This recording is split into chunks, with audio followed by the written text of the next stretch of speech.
Assalamualaikum warahmatullahi wabarakatuh. Halo semuanya, berjumpa lagi di channel YouTube saya, Yudo Eka. Baik, pada kesempatan video kali ini saya akan menjelaskan mengenai pemodelan sistem nyata di dalam Simulink pada MATLAB. Oke, jadi pada video kali ini saya akan membahas mengenai pemodelan sistem yang dinamis menggunakan software MATLAB Simulink, di mana pada video sebelumnya sudah dijelaskan mengenai dasar-dasar dari MATLAB dan juga dasar dari Simulink. Nah, untuk kesempatan kali ini saya akan menjelaskan mengenai 3 pemodelan. Yang pertama yaitu pemodelan water tank menggunakan kontrol proporsional. Kemudian yang kedua, pemodelan sistem pegas. Di sini kita menggunakan transfer function. Dan yang ketiga, pemodelan mengenai motor DC, motor servo menggunakan edge domain. Nah, untuk rangkaian pemodelannya sendiri sudah saya buat pada MATLAB sebagai berikut. Nah, kita bahas mengenai yang pertama. Di sini ada pemodelan dari water tank atau tangki air.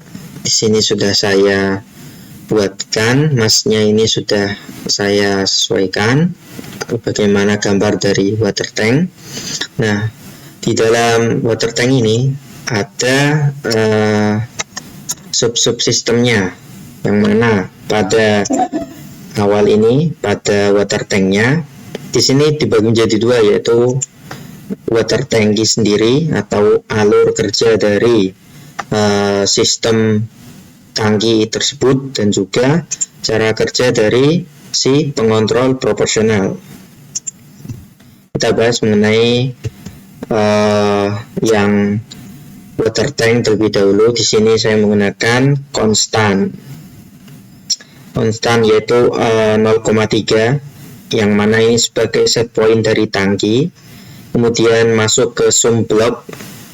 Di sini masuk yang plus, kemudian diteruskan ke dalam subsistem controller, kemudian masuk ke water tanknya. Kemudian ada feedback di sini, di mana dia masuk ke sum yang negatif, di mana untuk menyesuaikan atau mengkoreksi, yaitu selisih antara set point dengan ketinggian aktual. Kemudian hasilnya di sini ditampilkan ke dalam scope. Nah, ini untuk isi dari subsistem, gabungan dari kedua subsistem yang ada pada pemodelan water tangki. Nah, kita masuk ke yang pertama, yaitu water tangki terlebih dahulu. Nah, pada water tangki ini bisa dilihat yang pertama yaitu ada gain. Di sini kita menggunakan KV. Oh ya, sebelum itu saya akan jelaskan dulu mengenai pendefinisian variabel yang sudah saya buat. Nah, di sini saya sudah membuat mengenai definisi variabel untuk pemodelan water tank. Nah, untuk yang pertama ini ada KV atau koefisien katup satuan dengan satuan meter kubik per second per radian. Kemudian ada A atau luas penampang, yaitu 0,8, tadi KV 0,01. Di sini dengan satuan second per meter kuadrat. Kemudian ada resistansi aliran keluaran satuan dengan satuan meter kuadrat, yaitu R sebesar 0,25.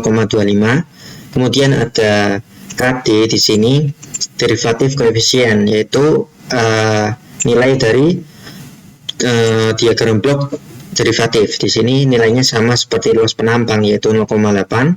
Kemudian ada KE, itu merupakan satuan V per M, itu kita 200. Kemudian ada KA, amplification-nya itu sebesar 2.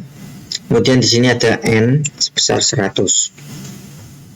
Baik, kita coba run terlebih dahulu. Coba kita cek di sini apakah sudah benar. Ya, sudah benar.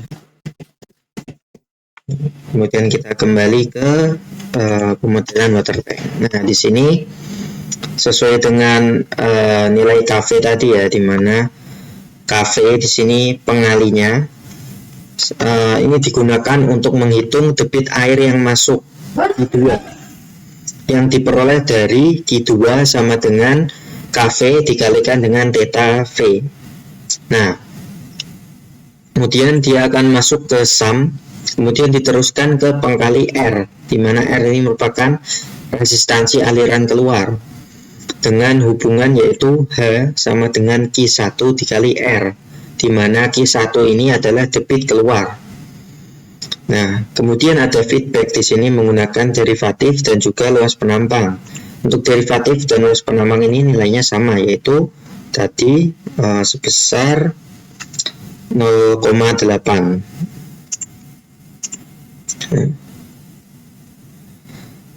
Untuk gain A sini menggambarkan luas penampang ya, di mana hubungan ini digunakan dalam persamaan TH per TT sama dengan Q2 min Q1 per A. Nah, kemudian kita masuk ke subsistem yang kedua, yaitu subsistem dari controller proporsionalnya. Nah, untuk controller proporsionalnya, yang pertama kita gunakan pengkali juga. Di sini pengkalinya yaitu nilainya KE dikalikan KA, yang mana hasilnya 400. Nah, kemudian diteruskan ke pengkali juga, nilainya 133. Di sini sebagai blok penguat tambahan yang merepresentasikan pengkali pada sinyal kontrol. Diteruskan ke sum untuk operasi penjumlahan di sini. Kemudian ke integrator dengan nilai 1 per S. Nah, kemudian sini dilanjutkan ke gain yang ketiga, yaitu 1 per N. Di sini N-nya itu tadi 100, yang mana blok ini digunakan untuk mengubah hasil integrator ini menjadi sudut bukaan katup atau valve-nya. Kemudian di sini ada feedback menggunakan gain 0,67, yaitu untuk memberikan kestabilan pada sistem, dimana nanti hasil dari perhitungan sebelumnya ini, integrator ini jika tidak sesuai dengan set point, maka akan masuk ke feedback di sini, lalu dihitung errornya berapa dengan sum yang minus ini. Nah,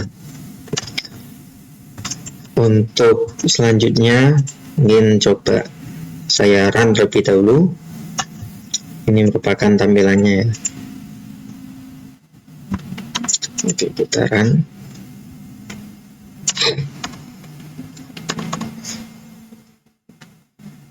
Di sini saya berikan waktunya itu 5 detik saja.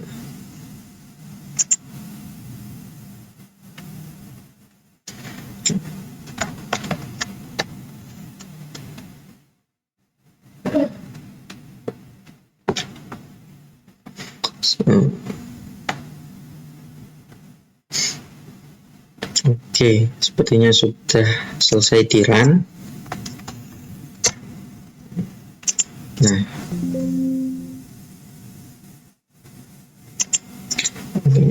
setelah di run, coba kita lihat hasilnya pada scoop untuk menghitung seberapa stabil sih pengontrolan menggunakan proporsional ini.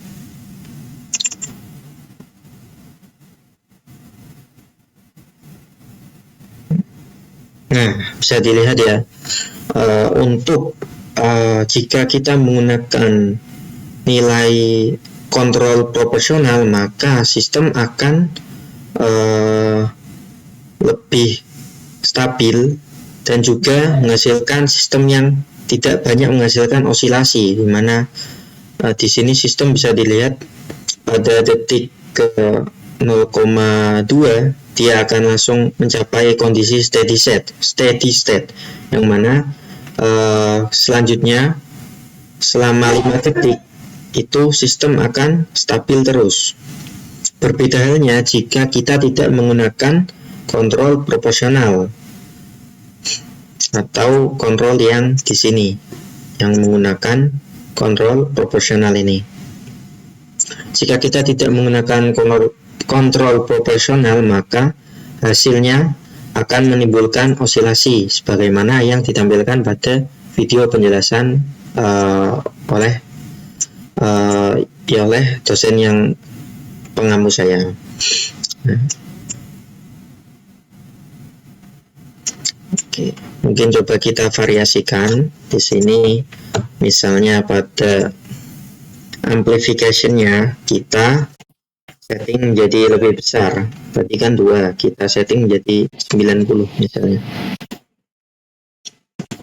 Kita run. Kita cek KA. Bahannya sudah 90. Lalu kita kembali ke sistem kontrol tangkinya, kita run.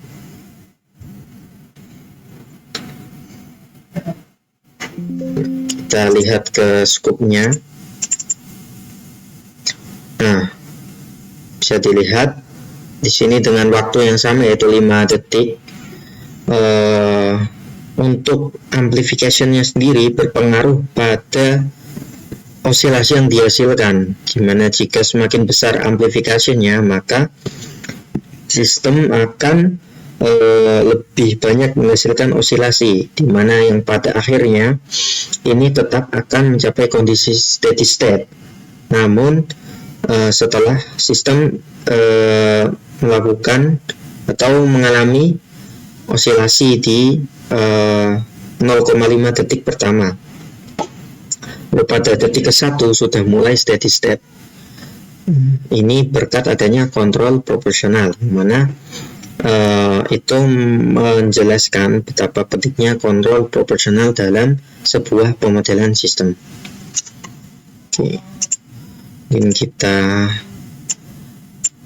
kita akan lanjut ke pemodelan sistem yang kedua, yaitu pemodelan mesh spring team atau sistem pegas ya.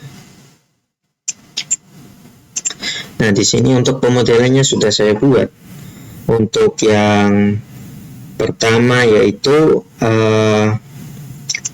sebelum menggunakan controller apapun, maka kita tidak menggunakan transfer function yang ada di sini dan juga menggunakan max ini. Nah, kita hanya berfokus pada rangkaian yang di bawah ini. Setelah saya coba tadi, rangkaian yang di bawah ini itu menghasilkan nilai osilasi yang banyak gitu, berlebihan. Setelah kita tambahkan transfer function, harusnya pemodelan dari sistem pegas ini akan lebih stabil. Nah, untuk yang pertama saya akan jelaskan mengenai diagram bloknya. Di sini ada input step atau input langkah. Di sini kita setting stepnya 1. Ini digunakan untuk input sebagai input sistem ya. Di sini masuk ke gain atau K. Sebelumnya saya akan mendefinisikan terlebih dahulu mengenai variabel dari sistem yang kedua ini. Nah, untuk variabelnya sebagai berikut. Saya akan jelaskan. Nah, yang pertama yaitu parameter sistem. Di sini ada massa sebesar 25, kemudian koefisien redaman sebesar 150 atau B, kemudian ada K atau konstanta pegas yaitu sebesar 40.000. Nah, untuk input step ini gaya luar V-step juga sebesar 40.000. Kemudian parameter simulasinya ada sim T di sini sama dengan 10 dan TS sama dengan 0,01. Nah, kemudian pada line selanjutnya, line ini digunakan untuk menjalankan simulasinya, di mana yang seperti yang dilihat pada pemodelan ini. Di sini ada outputnya, saya tampilkan melalui workspace-nya. Nah, pada program yang tadi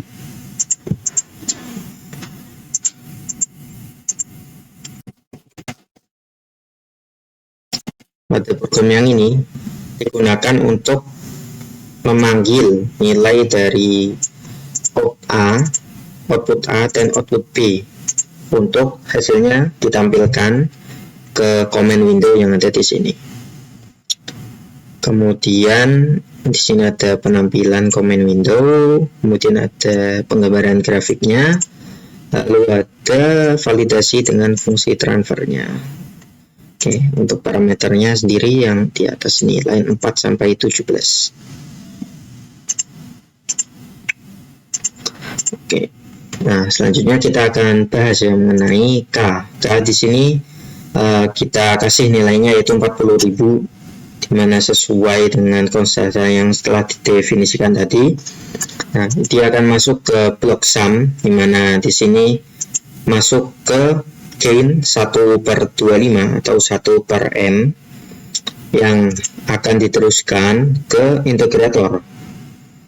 Di sini integrator pertama digunakan untuk mengubah percepatan menjadi kecepatan, yang mana pada gain ini kan digunakan untuk membagi massa sehingga dia nanti akan menghasilkan sebuah percepatan sebagaimana rumus dari sistem pegas itu tersendiri.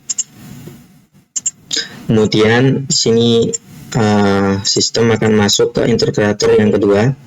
Sini untuk mengubah kecepatan menjadi perpindahan. Untuk feedbacknya digunakan B atau yang menghitung gaya redaman di sini sebesar 150 nilainya. Kemudian ada feedback yang kedua ya. Di sini ada feedback gain sebesar 40.000 digunakan untuk menghitung gaya pegas.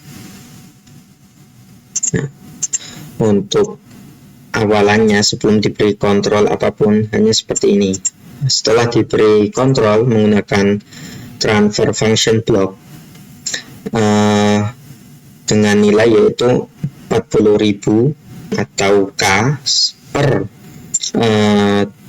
ms kuadrat ditambah dengan B ditambah dengan K. Untuk nilai-nilainya sudah sesuai dengan parameter yang didefinisikan. Nah, pada transfer function ini akan diteruskan ke max di sini.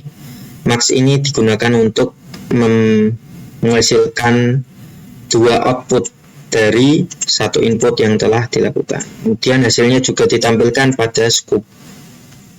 Nah, untuk pemodelan mesh spring damped ini saya akan coba jalankan ya. Sebelumnya saya akan jalankan dulu programnya di MATLAB file M-file.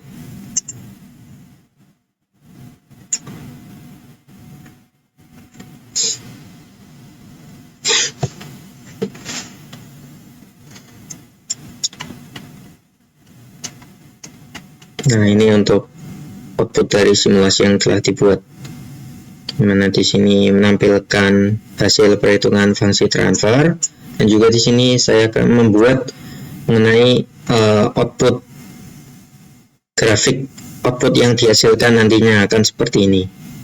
Oke, coba kita run dulu yang di Simulink. Kita klik run.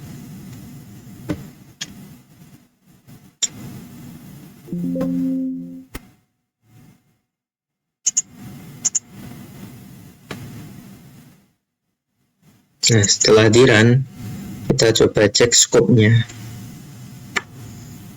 Nah, maka akan dihasilkan yaitu gelombang pegas, yang mana karakteristik dari pegas sendiri itu kan dia akan berosilasi di awal sesuai dengan kecepatan awal yang diberikan, dimana semakin besar kecepatan awalnya maka akan semakin besar osilasinya sebelum akhirnya si osilasi ini akan semakin mengecil hingga akhirnya osilasi ini diam atau pegas berhenti. Nah, bisa dilihat di sini sudah sesuai dengan karakteristik dari pegas. Di sini pada detik 1 saat pegas menyentuh tanah misalnya, dia akan berosilasi secara besar di sini sampai kurang lebih 0,5 detik. Kemudian pada detik 1,5 sampai 2,5 di sini mulai stabil, dan di detik ketiga ke sampai kelima di sini sudah mulai diam pegasnya. Kita bandingkan dengan penggambaran di MATLAB ya. Di sini bisa dilihat mengenai respon sistem dari pegas. Di sini perbandingan antara respon sistem dan juga waktu, dimana kalau di MATLAB ini menggunakan 10 detik. Sama saja untuk karakteristiknya, yaitu sudah sesuai dengan pegas. Nah, di sini menjelaskan atau menjelaskan mengenai fungsi dari transfer function sendiri, di mana transfer function ini sebagai pembanding ya antara sistem yang akan kita modelkan dengan sistem nyata, sehingga hasilnya akan dapat sesuai. Oke.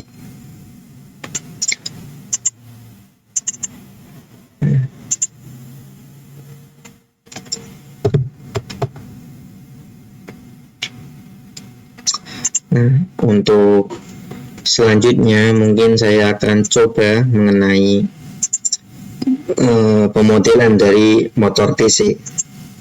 Nah,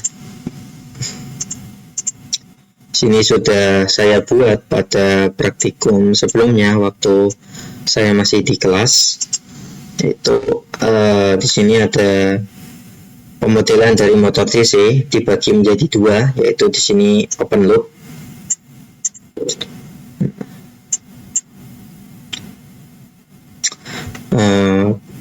Pada motor DC ini merepresentasikan hubungan antara listrik dan juga mekanik di dalam motor, dan diagram sistem utama yang menambahkan input, kemudian transfer function, serta jalur feedback.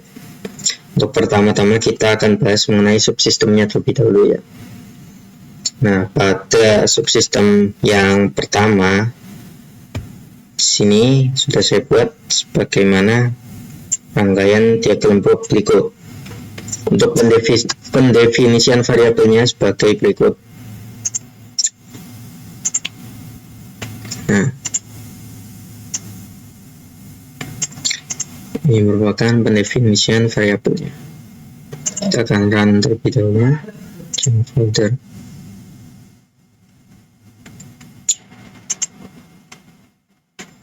Kita panggil C di sini.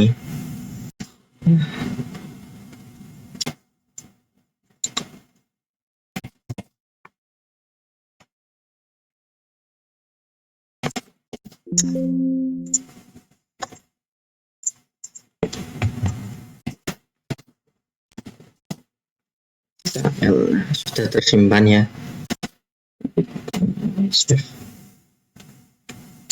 Kemudian kita lanjut ke pemodelan dari sistemnya. Kita fix terlebih dahulu.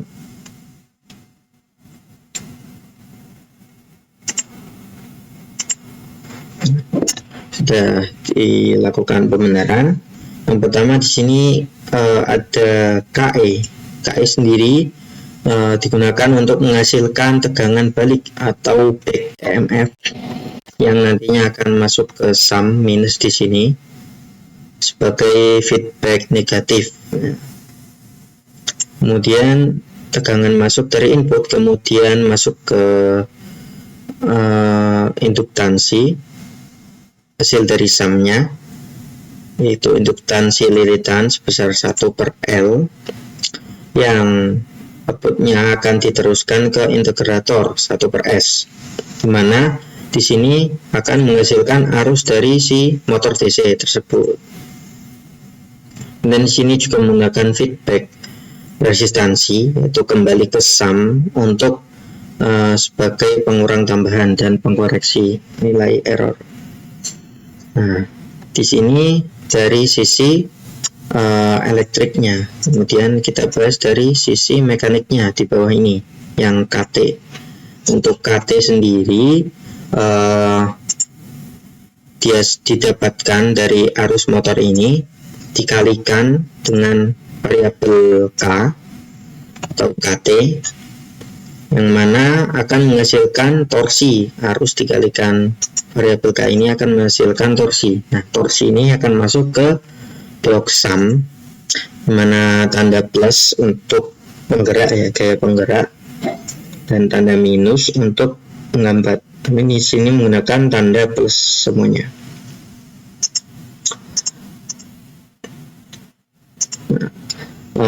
Dari sumblok sinyal masuk ke gain 1/C, atau di sini disebut sebagai inersia. Nah, di sini rumusnya D2/dt2 atau theta, masuk ke outputnya dari pengalian ini, masuk ke integrator yang menghasilkan kecepatan sudut atau radian per second. Nah, kecepatan ini yang nantinya akan ditampilkan ke scope. Namun pada subsistem ini scope-nya masih diganti. Kemudian Pak, untuk feedback dari sisi mekanisnya di sini menggunakan damping ya.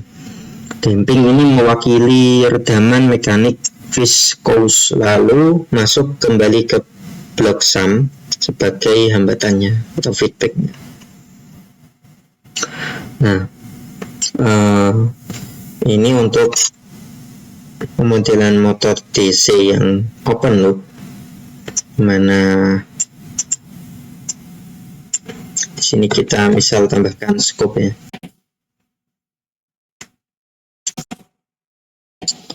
Kita coba untuk hasilnya seperti apa.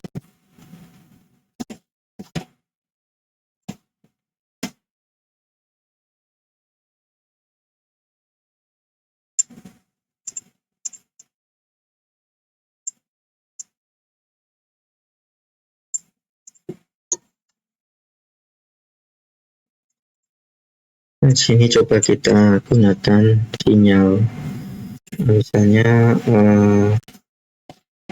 sinyal sinus atau step.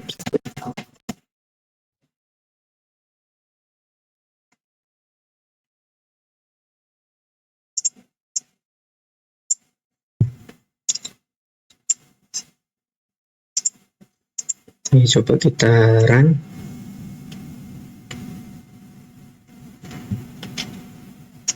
Nah, hasilnya ini stepnya kita berikan 1. Untuk waktunya kita singkat saja, 5 detik. Coba kita lihat hasilnya pada scope.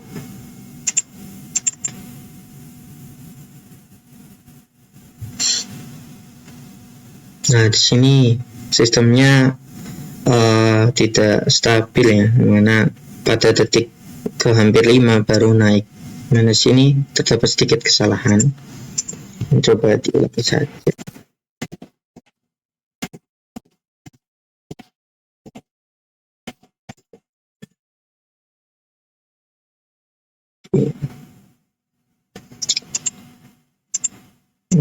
Selanjutnya dari subsistem yang tadi kita blok semuanya, lalu kita hasilkan create subsystem.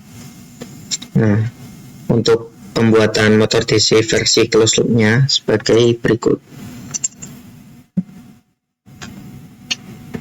Seperti ini ya, isinya sama seperti yang tadi. Cuma di sini saya tambahkan scope-nya. Tadi mungkin salah peletakan scope-nya, mohon maaf. Nah, di sini scope-nya pada sisi sini torsi ya, sini torsi, kemudian sini kecepatan. Jadi torsi dibandingkan dengan kecepatan. Oke.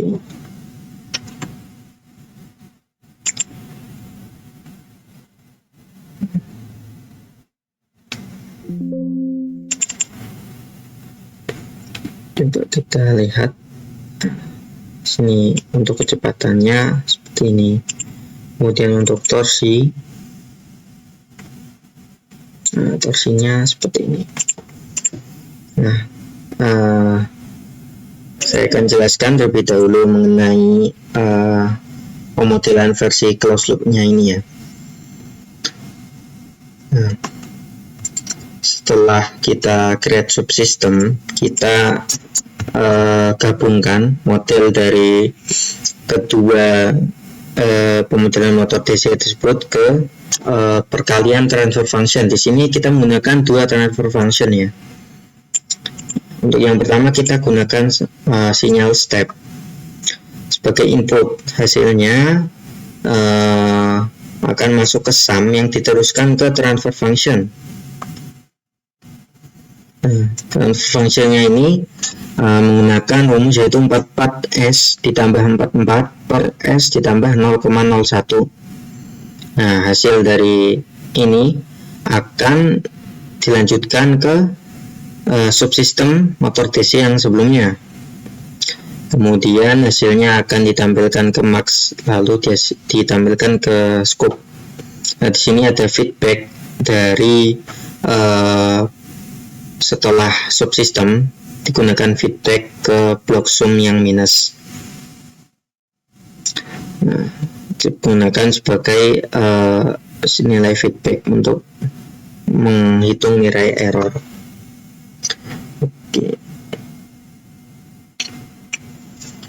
Lalu selanjutnya di sini untuk pemodelan bagian mekaniknya ya. Di sini elektriknya. Setelahnya itu bagian mekanik. Di sini setelah step masuk ke sum, kemudian diteruskan ke transfer function yang kedua. Di sini menggunakan 160.000 S ditambah 5 kali 6 E6 per S ditambah 1035. Di sini hasilnya akan masuk ke pemodelan sistem yang tadi, lalu akan diteruskan ke max. Nah, pada max ini akan ada dua input dari sisi elektrik dan juga mekanik, lalu diteruskan ke scope-nya. Oke.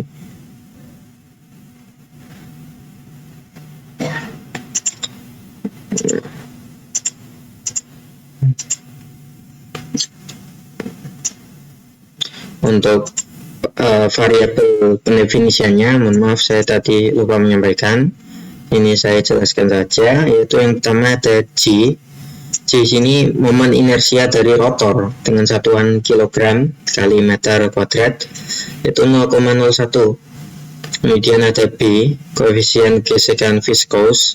Sini satuannya Nms, nilainya 0,1. Kemudian ada K, konstanta GGL balik dengan satuan V, radiat per second. Ini disebut juga sebagai konstanta torsi motor. Di sini sebesar 0,01. Kemudian ada hambatan resistansinya yaitu 1. Kemudian induktansinya itu 0,5. Baik, mungkin langsung saja kita run ya untuk sistem dari motor DC ini.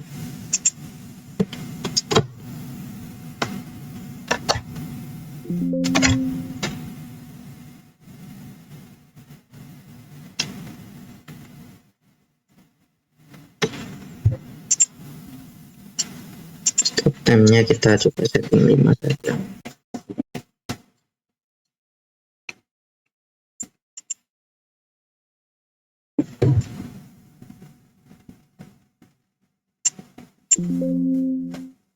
Coba kita cek scope-nya.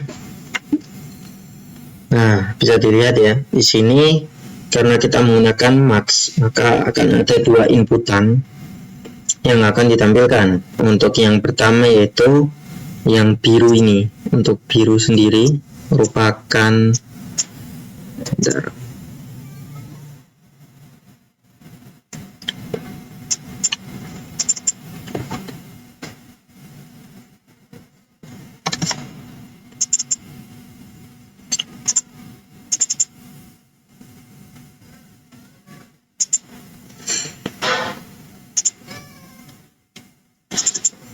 Oke, untuk yang biru ini merupakan torsinya ya teman-teman. Ini torsi yang mana pada detik ke-1 dia akan melebihi set point, kemudian mencapai kondisi steady state. Kemudian di sini ada kecepatannya, di mana kecepatannya akan berjalan lebih lama naiknya dibandingkan dengan torsi, yaitu selama detik 0 ke 0,5 ini kurang lebih dia akan mengalami sedikit osilasi, kemudian sistem akan stabil. Nah, mungkin untuk motor DC ini akan saya coba buatkan masnya, mana saya sudah membuat sebuah gambar ya. Ini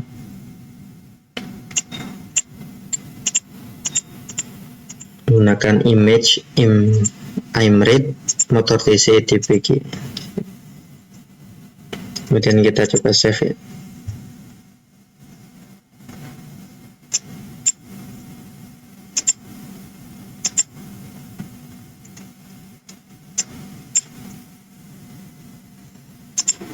Tidak ketemu filenya.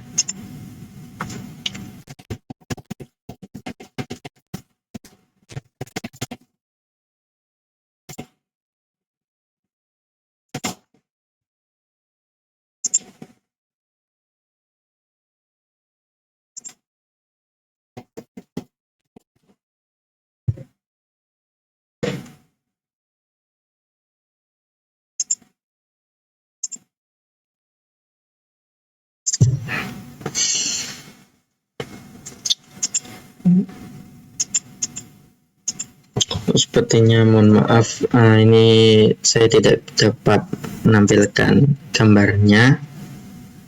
Oke. Mungkin lanjut saja untuk yang selanjutnya, yaitu bagian kesimpulan dari ketiga pemodelan yang sudah saya lakukan, di mana di sini tentunya dengan kita menggunakan pemodelan yang dinamis ini, terutama pada yang pertama yaitu ada pemodelan water level atau water tank. Di sini sebelum kita menggunakan kontrol proporsional, maka sinyal dari water tank ini akan mengalami osilasi yang banyak gitu.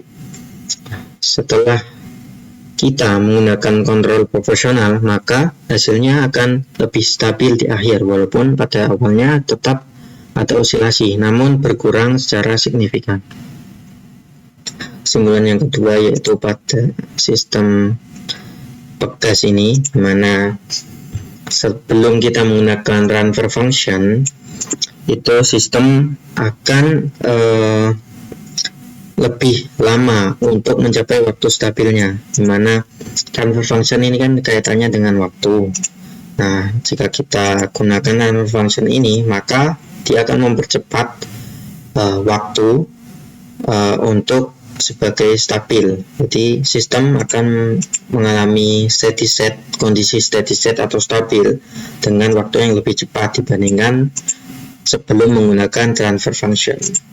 Tadi sudah dibuktikan. Untuk kesimpulan yang kedua, di sini motor DC, di mana motor DC dimodelkan dari dua sisi. Yang pertama yaitu elektriknya, kemudian yang kedua itu mekaniknya. Nah, sebelum kita berikan transfer function, maka nilai dari torsi dan juga kecepatan motor akan lebih lama mencapai kondisi steady state sebelum kita gunakan transfer function. Setelah kita gunakan transfer function sebagaimana yang ada berikut, yaitu pada elektrik kita berikan fungsi transfer yang 44S ditambah 44 per S ditambah 0,01, dan juga yang sisi mekanik kita berikan transfer function 160.000 S ditambah 5 kali 6 E6 per S ditambah 1035. Nah, jika kita berikan transfer function ini, kemudian kita hasilkan, kita gambarkan ke scope, maka hasilnya akan lebih stabil sesuai dengan hakikat dari sistem kontrol, yang mana dapat lebih mengefisiensi dan juga sistem dapat berjalan lebih efektif, dan juga di sini sedikit osilasi, terutama fungsi utamanya yaitu mengurangi osilasi yang berlebihan hingga tidak boros nantinya. Oke, mungkin demikian pembahasan 3 sistem dinamis dengan MATLAB Simulink. Dari pemodelan ini kita bisa melihat bagaimana persamaan matematis diubah menjadi diagram blok. Kemudian bagaimana variabel itu didefinisikan menggunakan M-file, serta bagaimana simulasi ini dapat membantu kita untuk memahami dinamika sistem secara nyata. Oke, semoga penjelasan ini bermanfaat bagi kalian tentunya, khususnya bagi kalian yang ingin memahami dasar pemodelan sistem kontrol. Oke, terima kasih sudah menyimak sampai akhir. Saya akhiri sampai di sini. Mohon maaf jika ada kesalahan, atau jika ada saran bisa disampaikan ke kolom komentar.